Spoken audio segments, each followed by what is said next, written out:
Good afternoon, classmates. So today, we will talk about identifying stockholders. This is among the 12 steps in making a comprehensive land use plan. So this is submitted to Prof. January, and this is presented by the following. Lara Marinette Landayan. I'm the leader of the group, followed by Mr.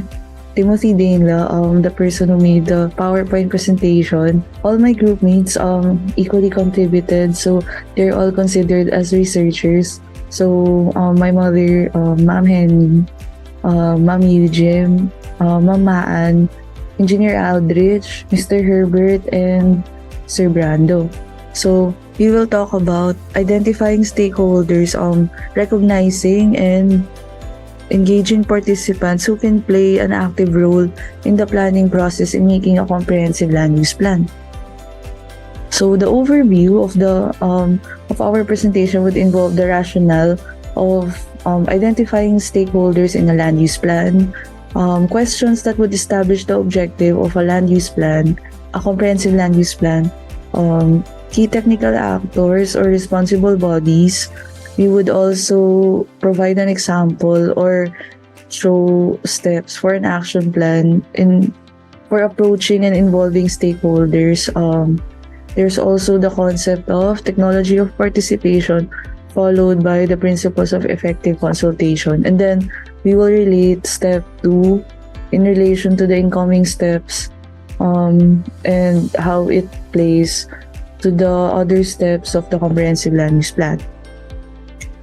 So first, I would like to show us an overview of the step 2 and the steps and outputs involved in identifying stakeholders.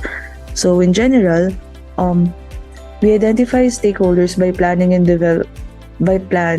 key planning and development sectors and coverage. You have to list the interest of groups or individuals, and from there, you will see certain proponents or people being mentioned behind certain theories and concepts used. So you should take note of those people and consider them as stakeholders. And then after that, you would prepare an action plan for approaching and involving each person or group. So an action plan would involve strategies for approaching and involving stakeholders. Here, we would regard stakeholders as a general personality. So sometimes in real-time application, we would see that there are actually stakeholders that go beyond the norm or they're an outlier. But in general, here in this presentation, we will regard them with the standard stereotype, like how their personality plays out, what kind of stakeholder are they, ganun. And then the last part in the identification of a stakeholder overview is to develop and implement an information and education campaign or IEC plan. An IEC plan would become effective in a comprehensive land use plan if it is a collaboration of several people who are involved in the area or the coverage of the CLUP. So as much as possible, we would like to involve important people for the project. So we talk about the rationale of the step 2. Identifying stakeholders give better understanding of the public participation in the planning process of a comprehensive land use plan. When there is more involvement of the stakeholders, the plan's acceptability and success is greater. So public participation is a fundamental part of the planning process. It ensures the involvement of the stakeholders in order to enhance awareness, raise the quality of the plan, and increase the likelihood of the plan's acceptability. So stakeholder participation has two essential and related components. It has information sharing between local government units or LGU and the citizenry, as well as active involvement of stakeholders in identifying issues, evaluating options, and active involvement of other stakeholders. So the general idea is the comprehensive land use plan is only as useful as it's acceptable among society. So example, gumawa kayo ng land use plan pero if hindi naman naniniwala yung mga tao na ito yung itsura ng land use plan ng municipal or city, it won't be applicable or recognized. So as much as possible, if there's more information shared among people involved, it would be easier for them to accept the CLUP. So in general, we are expecting the objectives on the CLUP are could be summarized by 3 questions: a who and a what and a how. So the first question: who are the key stakeholders? So what are their sources of knowledge, interests, and concerns relating to the comprehensive land use plan formulation, and how will they be affected by the plan? So we can generally assume that the more affected you are by the plan, the more invested or the more truthful you are in answering questions regarding to it. So after getting the information or how would they be affected, as well as the sources of their knowledge, we go to the what. Like, what relationships can I see among the present stakeholders, and can I identify any real or potential conflicts of interest? So later on in the presentation, we will be able to see how to properly describe and portray sources of power in society. So syempre, given a certain land use area, a coverage area, there are people involved who play roles in this place, and for us, it is important to see the influence they have over not only the physical aspects of or geography of the area, but also the human geography, the political structure, how they culturally affect the area. Those become important, and later on, we could be shown an efficient way to be able to measure that. And of course, by seeing the relationships of the stakeholders in the area, we would also be able to see what are the expectations of each stakeholder for the comprehensive land use plan. And then, how can I minimize the potential misunderstandings or opposition to the plan? Because you update the plan every year, generally. So when you update the plan, you update it because there are changes. Sometimes it becomes outdated, or people tend to disagree with it. When it becomes disagreeable, it becomes less accurate. So in that scenario, you have to be able to note the potential misunderstanding or opposition and how it could be improved in the incoming years. So as you will notice, the comprehensive land use plans of several cities or municipals become more complicated as time passes. And that's not really a negative attribute. Actually, it would be good if it becomes more complicated para the people who would be interested in investing in the area would be able to understand the growth of the area, and maybe they could see a trend that could affect the future development of the area. So now we talk about the key technical actors / responsible bodies involved in a comprehensive land use plan. So I have made it into a diagram, and you can see that the City / Municipality Planning and Development Office, or CMPDC, is the leader of a development of a comprehensive land use plan, followed by a decision-making authority known as the local chief executive Sangguniang Bayan. Usually, you organize the local development council members and representatives, interest / stakeholder groups based on the coverage and the identified key comprehensive land use plan outcomes / result areas and objectives. So you do the same organization or distribution for participants at the barangay community levels as may be necessary. So why does a municipality or city make a comprehensive land use plan? So in order for a municipality or city to become more attractive to developers, or for them to be able to promote from a city to a highly urbanized city, usually there's a requirement for a comprehensive land use plan.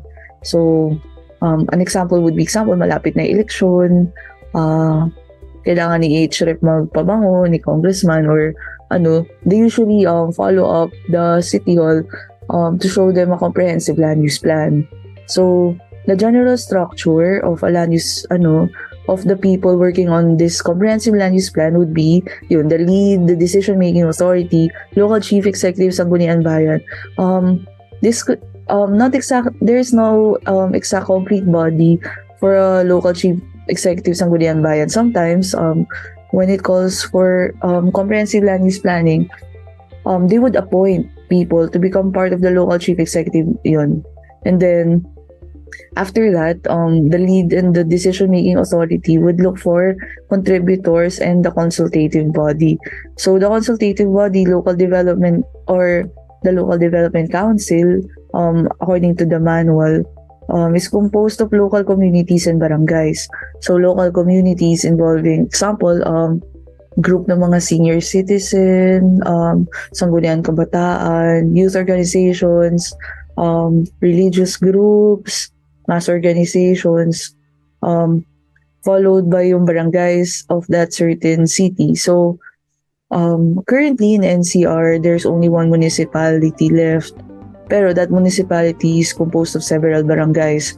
So the chairman, example, ng barangay or their secretary or representative, that becomes the representative or the consultative body that could be part of the local development council in making of the comprehensive land use plan.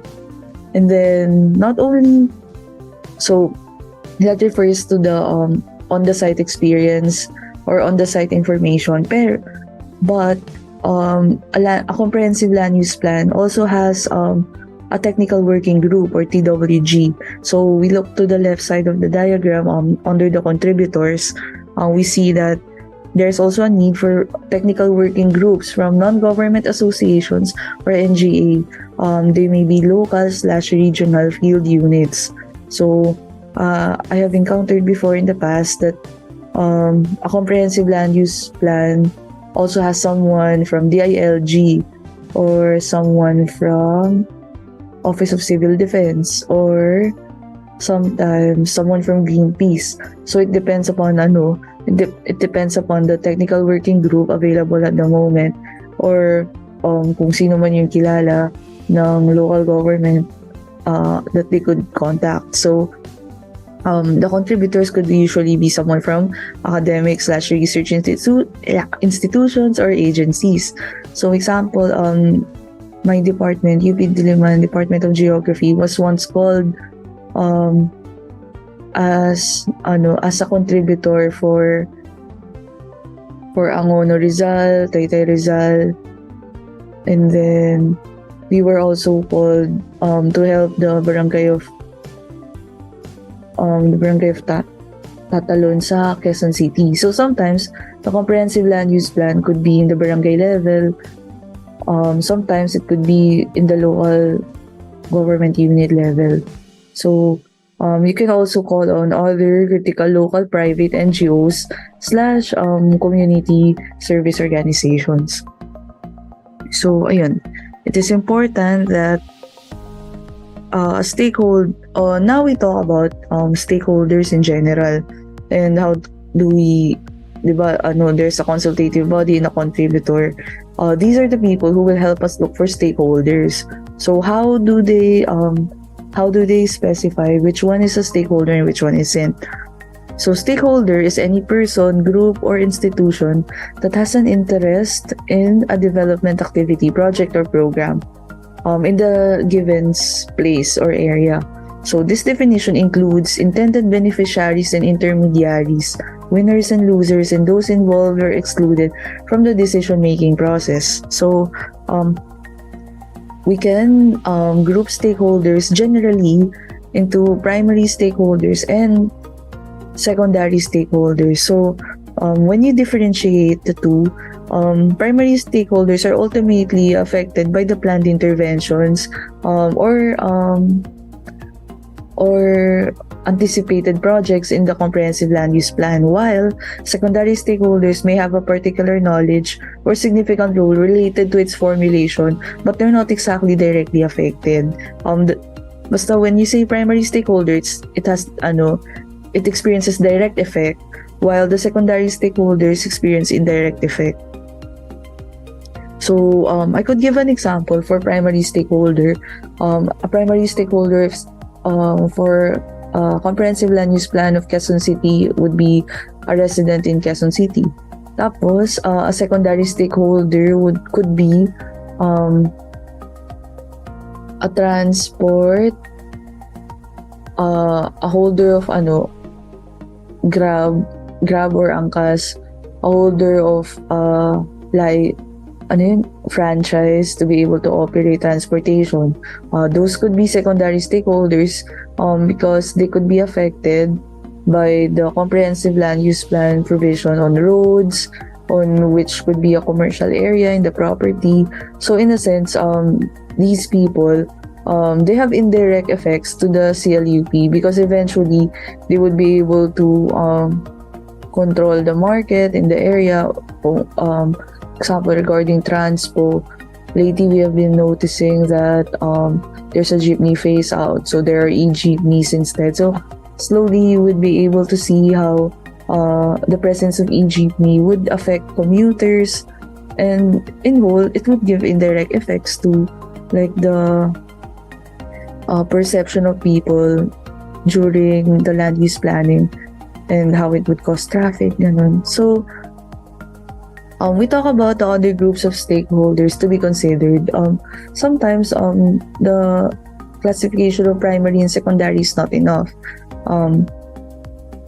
Sometimes the stakeholder may perceive that they may be affected even though the people like yung LDC, the Local Development Council, don't think otherwise. So example, we are given a comprehensive land use plan of Manila. So I have given here an example of stakeholders who perceive that they may be affected even though they do not think the Manila Development Council doesn't think otherwise. A, Laguna de Bay Coastal Cleanup Organization groups find that they are conflicted by the comprehensive land use plan information given by the City of Manila. Because in the first place, when you look at Manila Bay, that's not exactly a Manila area, and yet sometimes the projects, example, the project in the Dolomite Beach, the sand affects the life or the sea turtle or the garbage disposal in that area. So they are sort of affected. Mass organizations or social political organizations like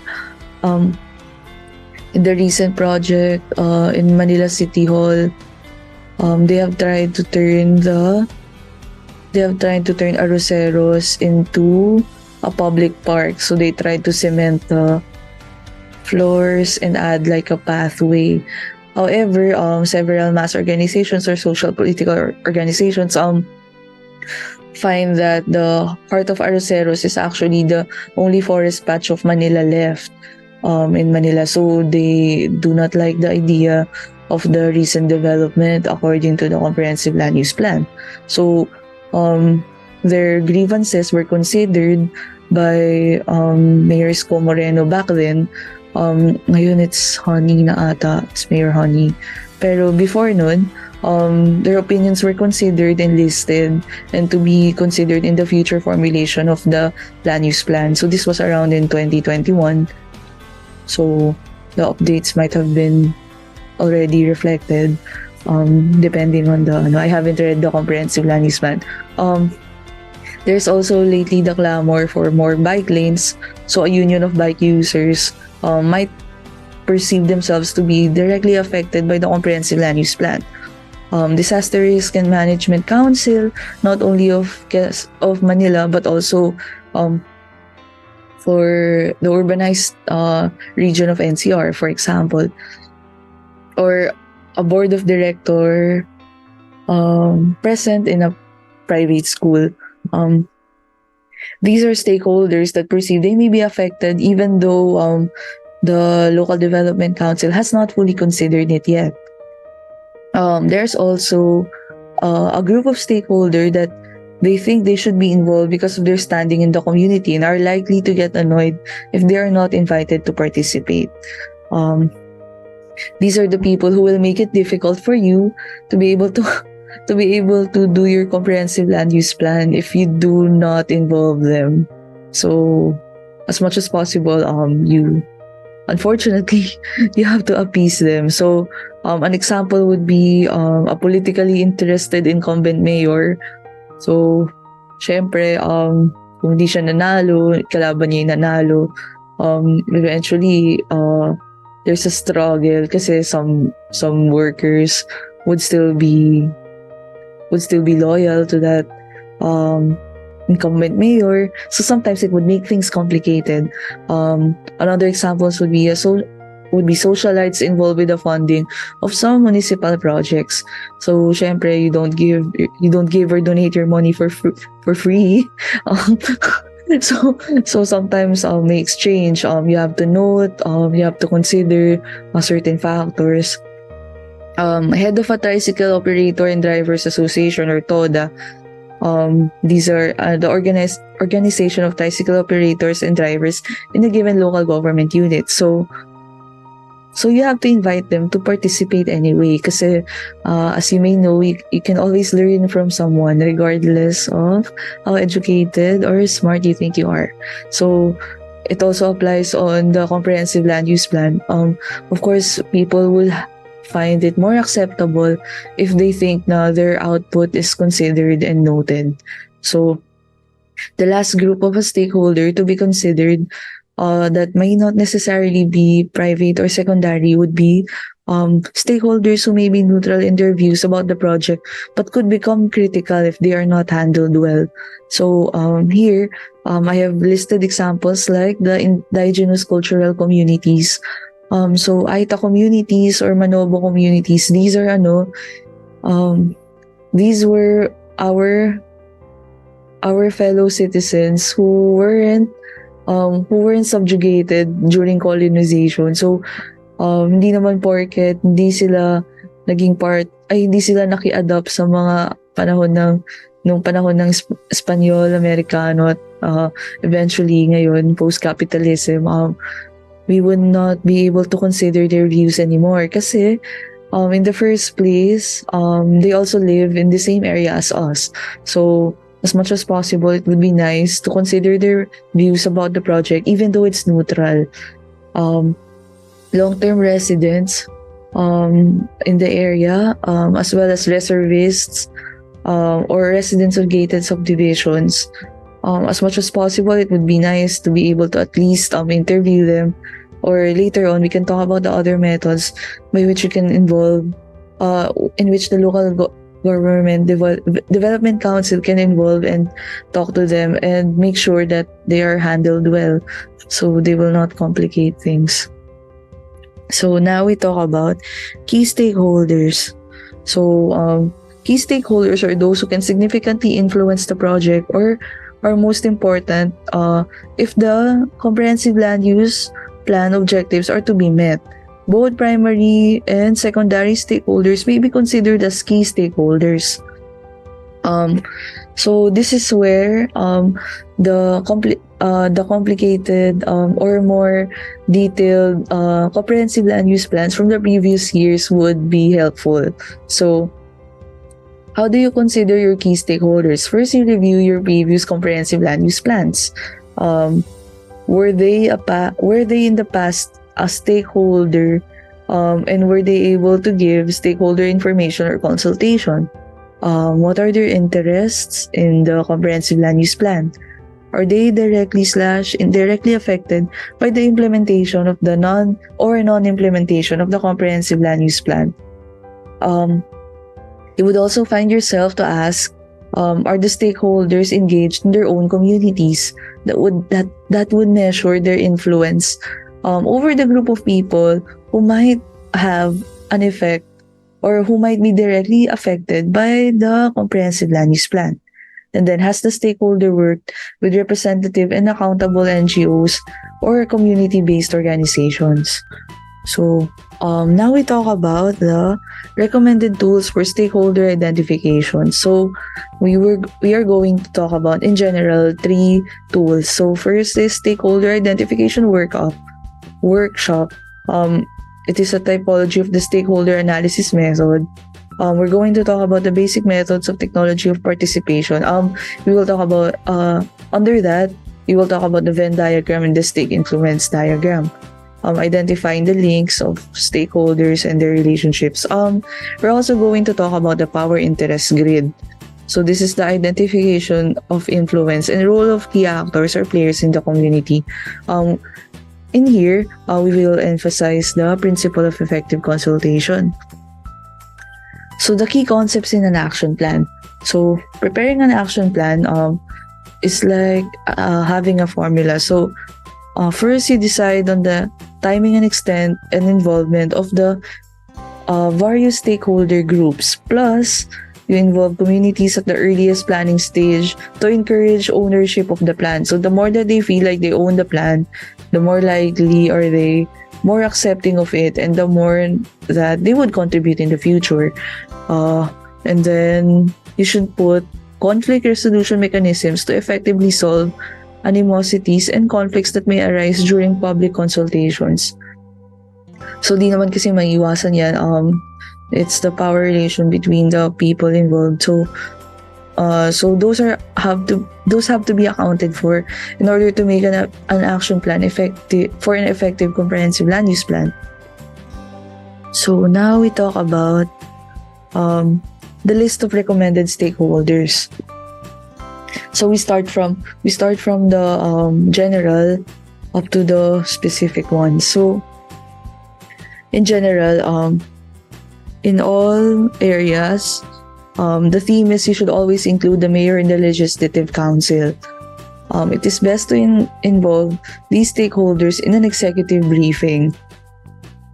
So example, kailangan ng comprehensive land use plan, the mayor and the mga bata niya should be the ones to know first. In general, the goal is for them to organize and set the vision, to be able to establish development, thrust, and spatial strategies. These are the guys who would prepare the land use plan or draft zoning ordinances. So if you're able to talk to them first, they might be able to show you paperwork that could support yung findings ng comprehensive land use plan. But sometimes, iba yung zoning ordinance sa actual use. So, yun, they don't know all that, pero it's nice to begin with what you have on paper and then you just verify it on site. Orientation for the chief executive and council members should come first. They should also be updated at key points during the process. Eventually, they will also be the ones to review and endorse the plan to LSP. So kapag hindi mo sila inuna, hindi ka nila i-endorse. So wala rin use yung comprehensive land use plan. So as much as possible, you involve them first. Tapos, followed by the local development council. This was yung nasa diagram kanina. So you implement the vision of the mayor and the legislative council. Sometimes, the mayor has no idea what he's doing and he'll just delegate it to the local development council. These are usually the people who work in the barangay for a certain amount of years. Marunong sila sumayaw sa hindi sila generally coterminous, or kung coterminous man sila, marunong sila makisama, kaya they get to stay. These are the people who set the goals and objectives to what the mayor wants to happen in the comprehensive land use plan. They could also be the main participants for the visioning or goal setting and provide feedback while the comprehensive land use plan is being refined. You can see their participation and you can engage them the most through workshops and public hearings. This activity may be taken as an opportunity to strengthen the role of the local development council in the planning process. So the LDC can be members of the main participants for visioning or goal setting. So parang more or less their function is the same with the mayor and legislative council. On specialized regions, forested areas, example Cagayan areas, areas in Visayas, areas in Mindoro, areas under the NAIPAS Act. You also have to consider the manual recommended stakeholders from consultant groups.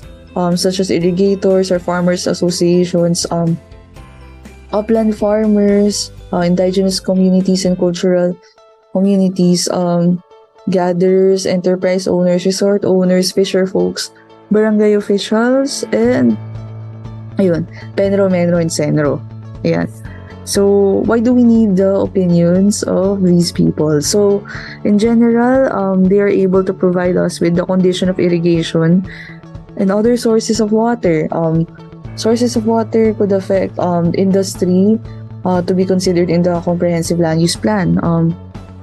Agricultural practices, traditional uses, indigenous practices, non-timber livelihood opportunities like tourism, ganyan. These are the people who could provide us with which is more which do they prioritize the more, and yun, therefore the comprehensive land use plan would reflect that dapat. So there's also nature-based tourism, fishery conditions, and in general barangay plans. We also talk about on specialized groups. There's the coastal groups. You talk about the condition of the coastal and marine waters or habitats.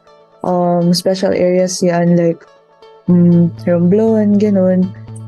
Mimaropa, areas in Palawan. So usually depends on the physical geography of the environment. Pero you should also be careful and consider that yung physical determinism na concept, it doesn't mean na it's near bodies of water. Na that's like the general livelihood. Sometimes kasi it also depends on other factors. So you should consider those. Yun nga, kaya nga the list of recommended stockholders have to be diverse. Another consideration is if the area is considered a heritage site, or if there's a part of the town or the area of the comprehensive land use plan which is considered a heritage area. So how do you know if something is a heritage area? So it has two divisions, tangible and intangible. And under intangible, you have natural heritage and built heritage. So example, here in the picture, we would see yung house sa Cavite, which is considered a man-built heritage. But there are also other areas like Banawe, like yung Bohol, Chocolate Hills, yun, that's considered as a natural heritage. So in general, from the inception / reassessment of the vision provided by the mayor and the local development council, there should be brief lectures on the heritage site and some conservation principles para these could be considered in the comprehensive land use plan. If not considered, baka masunog na lang yan bigla, like Manila Post Office, or baka napapabayaan yung mga heritage spots. So as much as possible, it would be good if you consult with local historians, scientists, naturalists, geologists, teachers, anthropologists, architects, artists, clergy, or teachers. The list goes on. These are the ones that are more common. Pero if you look at the manual, there are a lot of names there ng delegation of titles. So we also talk about the DRRMC regarding communities with climate change adaptation and disaster risk reduction emphasis. So here, actually, it says in the manual that only areas with vulnerable communities. But I would argue that Philippines is an archipelago, so it's prone to typhoons and other events caused by climate change. So by that, actually yung DRRMC Act, yung every local government unit now has its own DRRMC.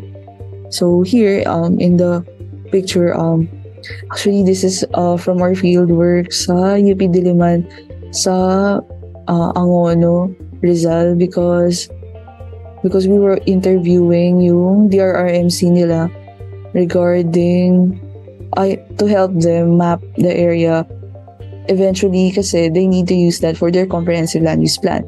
So, that time, UP Diliman Department of Geography was able to give assistance. So, in a sense, parang na-encounter ko na po yung kanina yung diagram showing yung contributors. So the Department of Geography is one of the contributors talaga in comprehensive land use planning. So here, the focus is vulnerable communities. These are people who live in hazard-prone areas of bahain, landslide. Actually lately, could also consider as a disaster risk management yung war conflict, internal war, guerrilla attacks, crime, if the crime is in the area is prominent, ganyan. Particular attention should be made to those who have lesser capacity to cope. You should analyze the situation, and initial studies there in the area will reveal where these people are. They may be involved at the outset during data collection and validation. So, how do we engage these people? We involve them through community FJDs or focus group discussions.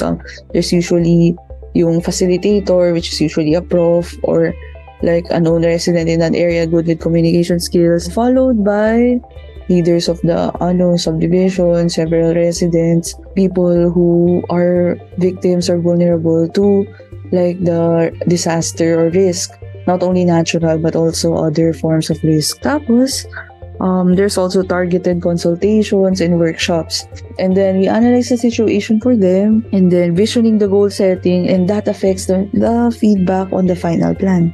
The last stakeholder is for businessmen or large landowners. In general kasi, the manual said that the decisions of these people often drive the development and patterns of a city. Thus, it is important to orient them of the risk such that they may be made more aware and don't contribute to the exacerbating impacts themselves. So, now that we're done with Annex 2.1 or list of recommended stakeholders, we talk about 2.2, the stakeholder identification workshop. This is part of the technology of participation or TOP. So, the first method, known as the discussion method, facilitates constructive group conversations and encourages participants to look deeper into their insights and unleash their creativity regarding a shared topic or experience. It promotes a non-confrontational environment for diverse perspectives to be shared. It sets the boundaries of consensus where the group is willing to establish. Meanwhile, there's also the workshop method. It is a structured approach or process used to help the group think of a specific topic and make decisions together. This is more or less a guided discussion. There's a common agreement and understanding. Compared to discussion method, this has more goals. Actually, confrontation tends to appear here. Sort of, parang you can see the clashing of certain groups. Kasi this has a goal. Meanwhile, discussion method is more of a brainstorming. Tapos, it also sets, parang it makes concrete goals. Pero sa workshop method kasi may goal na. And then, lastly, the action planning method. The one that I discussed sa intro kanina. The action planning method is a way for a group to go from discussing ideas to creating solid action plans within a set time frame. It combines elements of discussion and workshops, making it effective for turning concepts into concrete plans. Ito, definitely, there is confrontation kasi it ensures accountability by assigning specific tasks and responsibilities. So, always remember, in a technology of participation, there is DWA or DAO. Yun. Discussion method, workshop method, tas action planning method. Okay. So, we talk about the principles of effective consultation. Please note that the linear flowchart represents a linear sequence of events. However, some steps may occur concurrently or in a different order depending on the specific consultation process. So, hindi naman siya by the book na linear method. Sometimes it could be a checklist. So, first, you define the purpose and scope. 2, involve all affected parties. Then, involve community early. Provide accurate and clear information. Fifth, use a range of techniques. Allow adequate time and resources. Treat people with respect. Ensure open and accountable decision making. And continually improve the process. So this is the ideal method. Pero there could be other ways, and some could occur together. So example, the affected parties don't want to be involved unless you provide them first with accurate and clear information. Sometimes don't take it against them in any way. Example, the local development council won't move kasi walang funds. So, mauna yung step 6, allow adequate time and resources first before you involve all affected parties and before you could use the range of techniques. Ayun, so the principles of effective consultation. Now we talk about the Venn diagram. So a Venn diagram, you're familiar with this from high school or maybe college. If you are more of a visual person, you would be able to see how the relationship of parties from each other. So here, this relatively simple tool is based on a modified Venn diagram and the concepts of stakeholder mapping. So it can be used to assess current stakeholder partnerships and to articulate desired relationships. First, you have to establish first if it's the current or it's the desired. So sometimes reality is different from how you want it to be.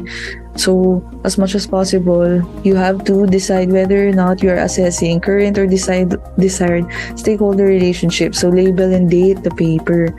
On the first one pala, this is an example of Venn diagram of a comprehensive land use plan for an area with a forest.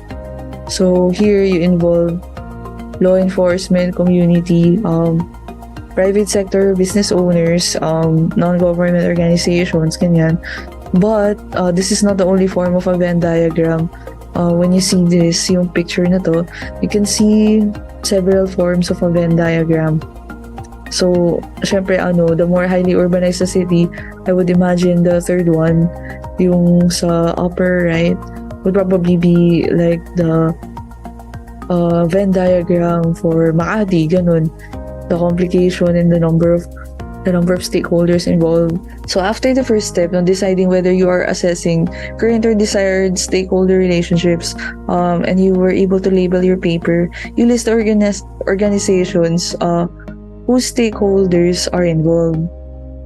So after you list everything, you have the group identify stakeholders and partners. Have the group decide how important a stakeholder is to your organization. And sometimes the Venn diagram isn't a circle.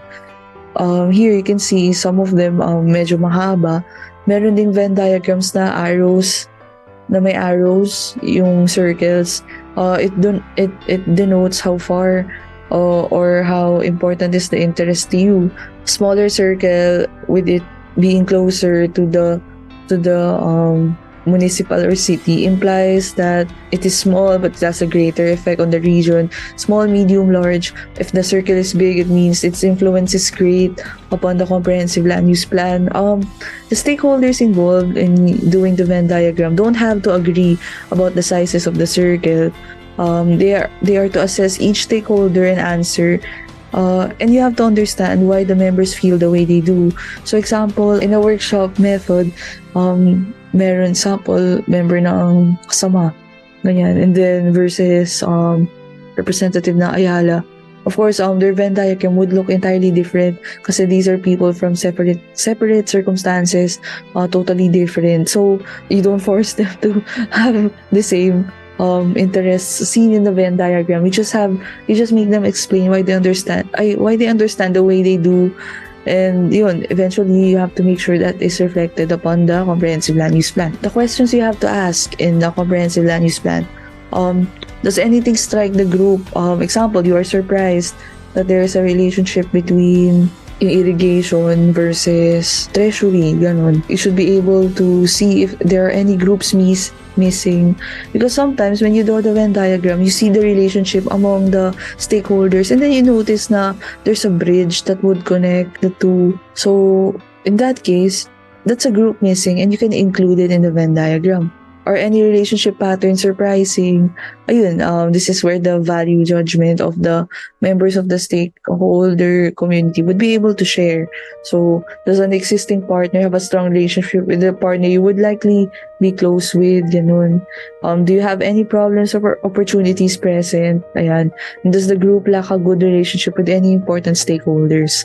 Okay. So now, after you see, kasi the Venn diagram is sort of like an intro to the stakeholders relationship. The power interest grid. This is the diagram that would show us the effect of a certain group in the project management of the comprehensive land use project. So here, it helps us analyze contributions of the stakeholder to the project. So we already know from facts na stakeholders play an essential role in the project and they help meet the project's strategic objective. So sometimes you have to make a power interest grid. So here, there's a way that the power interest grid typically help determine which players' interests and power must be taken into account in order to address the problem or issue at hand. So they also help highlight conditions to be encouraged or discouraged, and what behavior should be fostered and whose buy-in should be sought or should be co-opted. So example, when the Department of Geography helped in the comprehensive land use map of Angono Rizal, we were also asked to map yung area. So manually, we were walking around the area and mapping each house. Kung ano yung material, kung light material ba, concrete, wood, how many floors. We were able to see houses that didn't follow the building code. So we had to put that sa findings namin. I would consider our group, Department of Geography, in the power grid with low power and low interest. Not to say na there's offense or anything, pero kasi there's little monitoring to be done to our group. We provide information to the LGU. Technically, we help them. So, and we do it for educational purposes. We have no commercial interest, conflict of interest nung time na yun. So, we are more likely monitored lang by the LGU. The LGU has bigger problems. I guess, like example, residents, developers, Angono has issues of flooding due to illegal logging, ganyan. Those are the things that they have to consider, manage closely, keep out. They have to, the developers or the residents, they have to keep them satisfied or else hindi sila mananalo sa election. Joke lang. Hindi mo, something like that. So, in general, how the stakeholders manage their power interest grid is integral into the determination of the success of the comprehensive land use plan. It could be called a power interest grid or a power interest matrix. This is a method of stakeholder management that's based on the power and influence of the stakeholder in the project. One can identify the contribution of each stakeholder based on existing documentation, workshop, and business processes maps. Creates a stakeholder mapping grid to ascertain their power interest in the project. It would be nice to make a power interest grid after you've already had on-site. Para it's not only what is in paper that seems influential, but also the people in the area. What are the benefits of using a power interest grid? So first, you get your projects into shape. You can use the opinions of your most powerful stakeholders to help define your project at an early stage.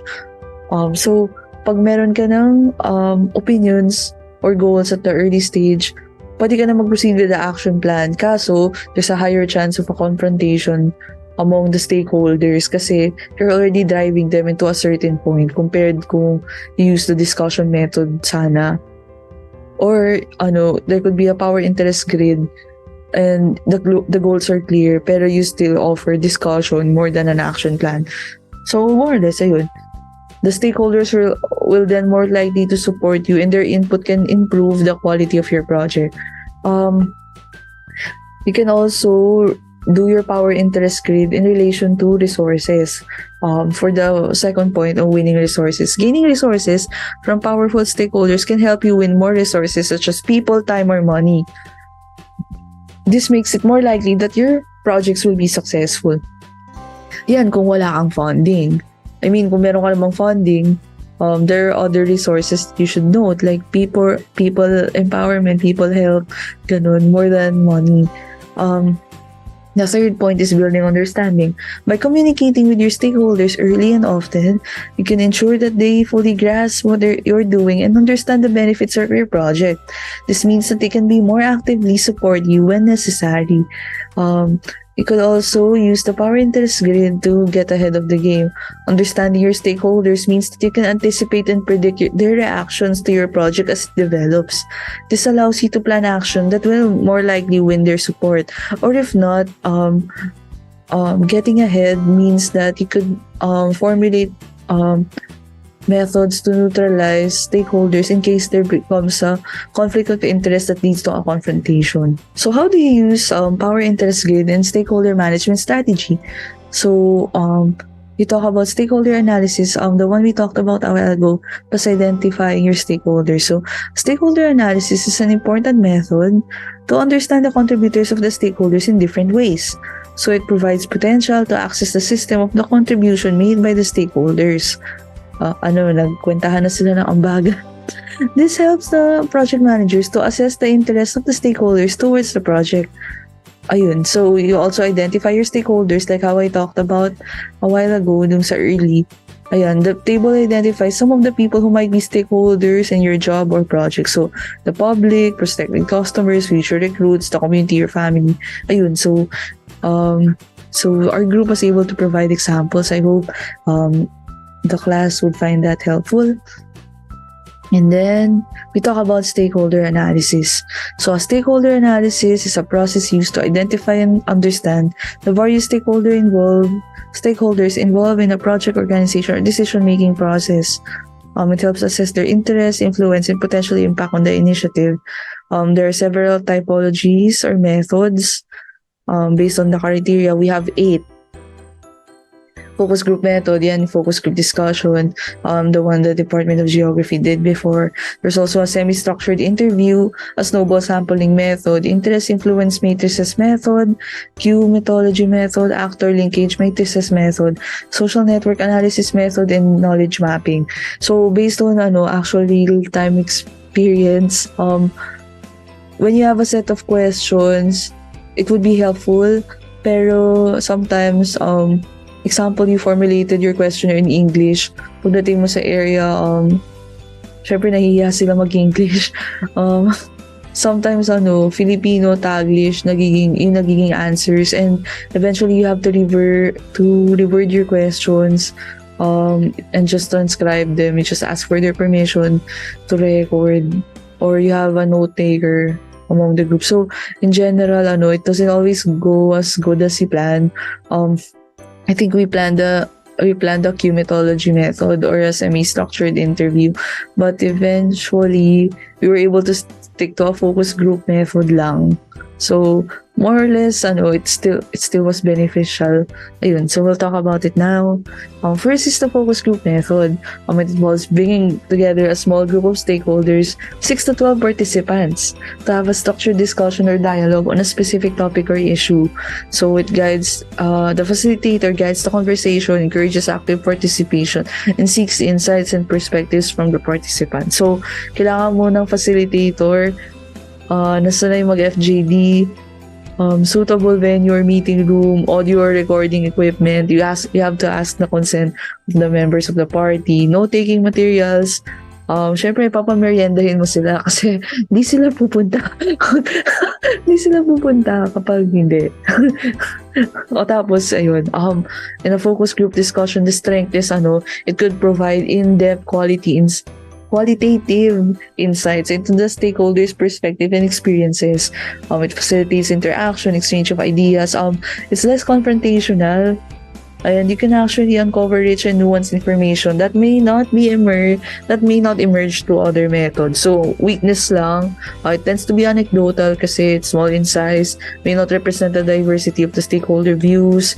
It doesn't note the power dynamic relations between the members of the party. So sometimes the participants' opinions may be influenced by the group dynamic or dominant voices. It's also difficult to generalize findings beyond the specific group involved. Tapos it's time consuming. I remember we were able to conduct FJDs. We had to conduct 6 of them kasi we cannot make the all parties meet at the same time. Tapos sometimes the opinions are different. So para lang we are sure of our findings, we conducted so much FJDs. Ayan. So it's important to know that while the focus group method is a valuable tool, it is often used in combination with other methods. So our next method is semi-structured interview. So these are interviews involving one-on-one small group interviews with stakeholders using a predefined set of open-ended questions. It also allows for flexibility to explore additional topics or follow up specific responses. Semi-structured interview guide that includes a list of questions. So this was what we used at thesis. I remember we wrote questions, our advisor reviewed them. Tapos, as much as possible, the advisor liked if we conducted it in person, like on-site. So pupunta kami ang from Diliman, ganun. But here in the manual, it says that it could be over the phone or through video conferencing. My profs encouraged on-site kasi you could see both verbal and non-verbal cues, social cues of the person you are interviewing.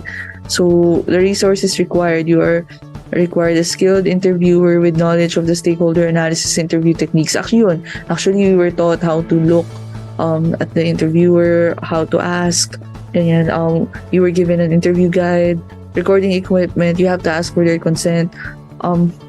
Unfortunately, usually they refuse, so you have to have at least a backup, like a notebook, ganyan. You also have consent forms or documentation for ethical considerations. Syempre, a good research has to be ethical. Ayan. Tapos, strengths and weaknesses. Strengths, it also provides detailed and nuanced insights. Flexibility, because it's open-ended and you have time to explore for other topics. It could also be adapted to various settings. Weaknesses, time-consuming kasi one-on-one. Interview needs to be scheduled and conducted individually. You also have to ask the right questions in order to get the right answers. Skilled interviewers ang kailangan, and you have to maintain a balance between structure and flexibility. Actually, the findings may be influenced by interviewers' bias or interpretation kasi it also depends on the questions you ask. Tapos, small sample size may limit the generalability of the results. Okay. So we talk about the snowball sampling method, yung kakilala method. A non-probability sampling method used to identify and recruit stakeholders through referrals from existing participants. So ayan, snowball effect siya because the sample size grows, the more you ask someone, the more people they recommend. So the description is the researcher begins to identify a few key stakeholders who have knowledge, influence, or involvement. They are interviewed. At the end of the interview, they would ask, so sino pa kaya yung tingin mo who could provide valuable insights? Ganun. Unlimited, rinse and repeat until you have gotten the sufficient number or until data saturation is reached. So, resources required, skilled researcher, interview guide, recording equipment. Actually, more or less the same for the focus group in the semi-structured. So, ang strengths, it's more modern. You're able to access stakeholders who may not easily identify through traditional sampling methods. It could facilitate the inclusion of diverse perspectives and stakeholders who are usually underrepresented. So, you could also uncover stakeholders who are critical in the decision-making process but may not be obvious. So, weaknesses, padrino, personal connections and referrals. There's actually bias or limitation in the sample. There's limited control over the composition and size of the final sample. Mahirapan kayo mag-transcribe. Okay. Next is the influence interest matrices. So, a visual tool used to analyze stakeholders based on their level of interest and influence over a project or decision. The method involves plotting stakeholders on a matrix with the vertical axis representing their level of interest and horizontal axis representing their level of influence. Each stakeholder is then plotted. Kamukha ito ng power power relation grid. Tapos, resources required. A list of stakeholders and their relevant attributes, interest, influence, ganun, grid or chart, creating the matrix, analytical skills to assess stakeholder interest and influence. Tapos, documentation or software for visualization. So, strengths, clear visual representation, parang power interest grid. It facilitates strategic decision making by prioritizing stakeholder engagement and communication efforts. Easy comparison. Weaknesses, actually, it's too general. It simplifies this complex stakeholder relationships, may not capture all nuances. This is usually used in conjunction with yung previous methods kanina. There's a subjective assessment of stakeholders and their influence.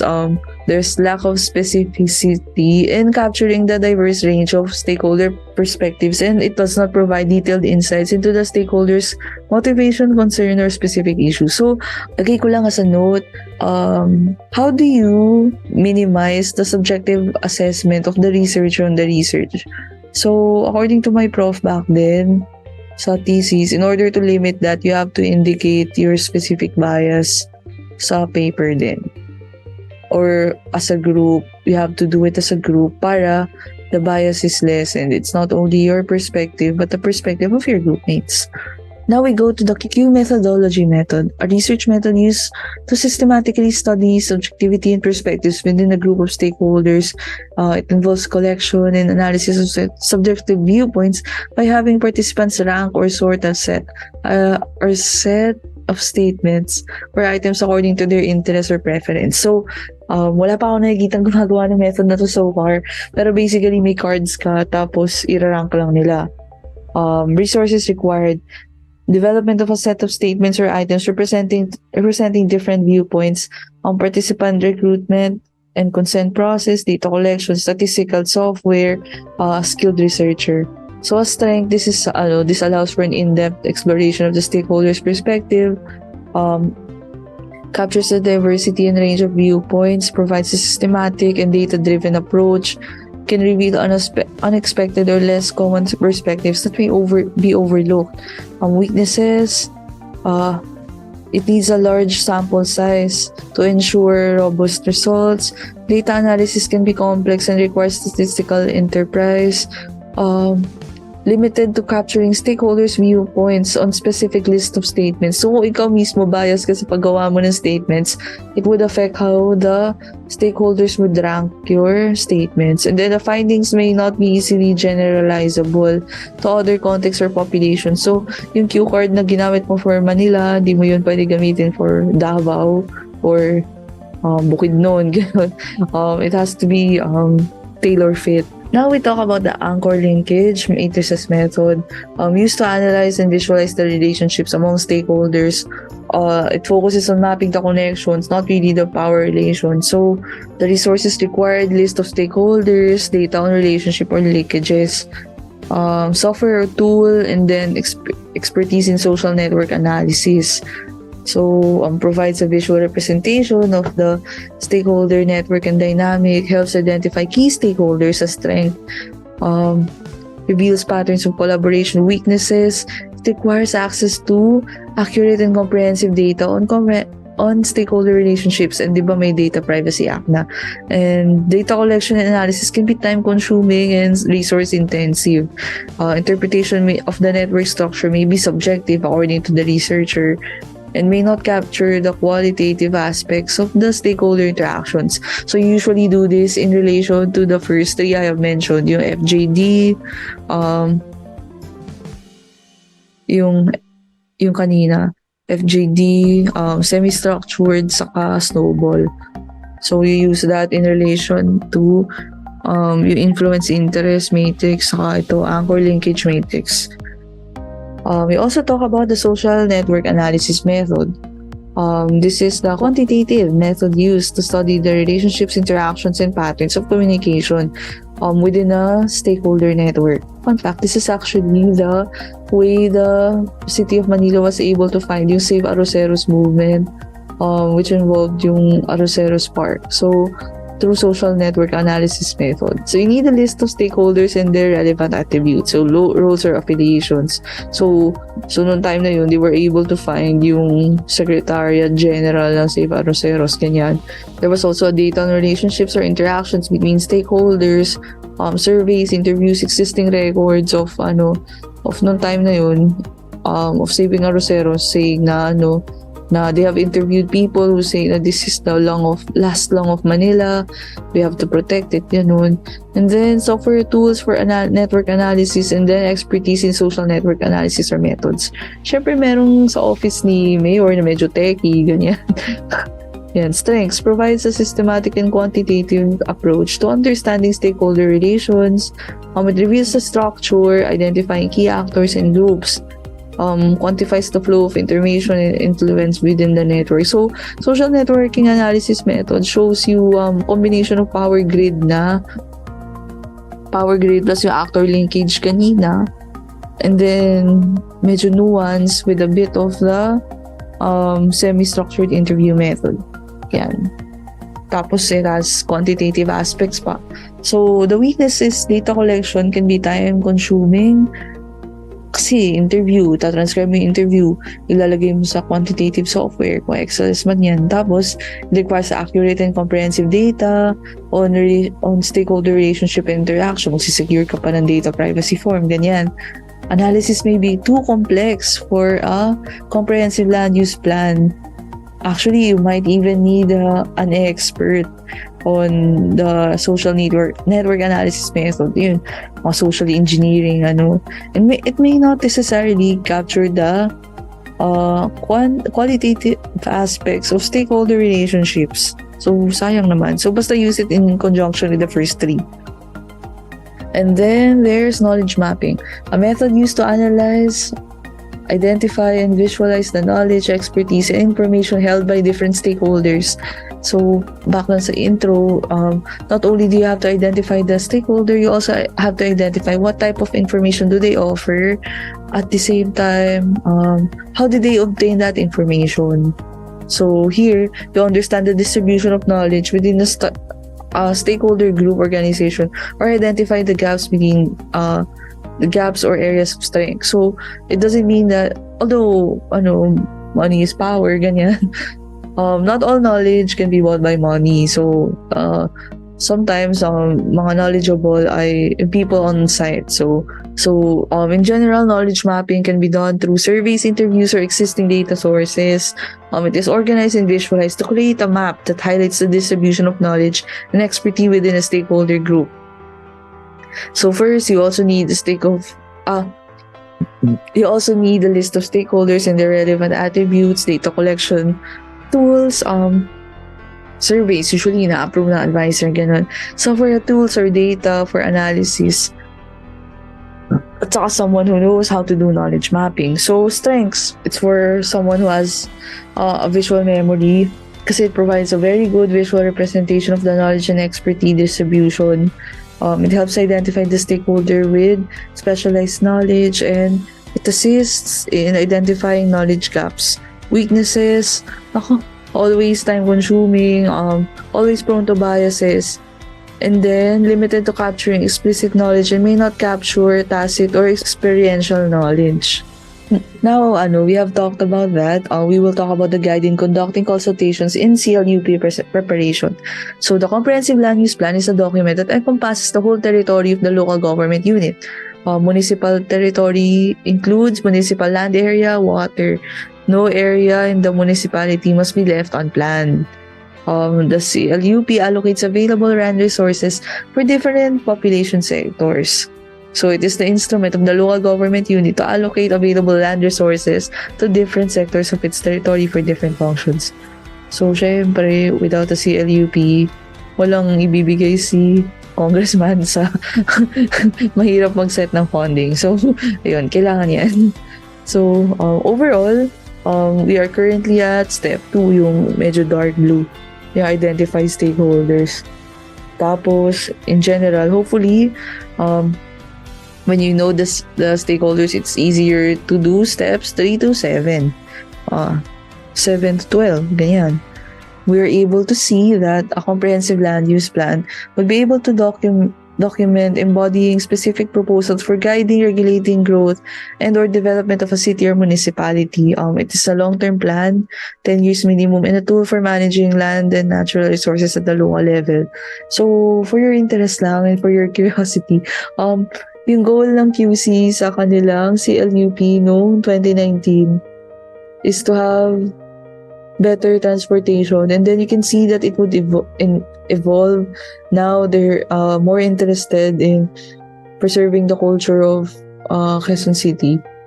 Tapos ayun, in the future hopefully we see more progress, we see more environment related goals. Hopefully it depends kung sino yung magiging stakeholders ni Mayor Joy, ganyan. We are now on the second step. Last time, there was key decision makers lang for step 1, and then presenting proposals to generate commitment.